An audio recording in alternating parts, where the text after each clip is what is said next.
По подолго време оваа ноќ во клиничката болница Штип починати нема, но дури 13 нови пациенти ги зафатија креветите во модуларната болница и на инфективното оделение. Со ова, бројката на хоспитализирани се искачи на 94. Во модуларната болница има 43 хоспитализирани пациенти, а на инфективното одделение 51.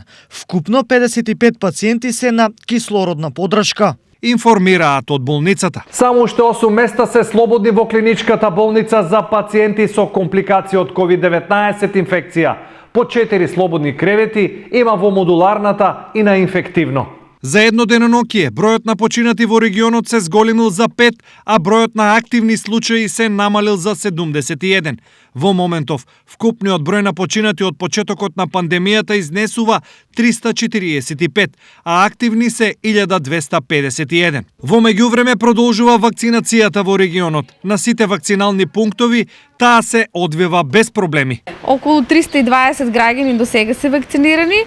Најголемиот дел од нив се без никакви несакани реакции. Повремено има покачена температура, болки по телото или малаксаност. Други несакани реакции немаме пријавено за сега. Вакциниравте, како се чувствувате? Да, за сега сам добра, па сега натака не знам. Господ знае. Па ја препорачувам на секој една да дојде да се вакцинира. Отиво е животно прашање. Сега ќе се вакцинирам. Добро е. Само нека се вакцинират. Без вакцина и без маска, то не.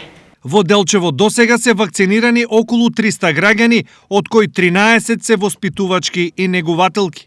Имаме уште 20 пријавени за вакцинација, тоа се административно помошно технички персонал и се надеваме дека според програмата на Министерството за здравство во некој догледен период и тие ќе бидат вакцинирани за да бидеме сите заштитени максимално. И ме радува фактот што воспитувачките и негователките се имунизирани, со што се создадени безбедни по здравјето и услови непречени за работа на детската градинка. Во натамошниот период ќе бидат вакцинирани и останатиот персонал од оваа институција, така да непречената работа верувам дека ќе продолжи и нема да имаме ниту деца, ниту родители кои што ќе бидат потоа во само изолација. Заклучно со денес треба да заврши вакцинацијата на приоритетните групи, пошто од утре и во салата Борис Трајковски се продолжува со имунизацијата на населението.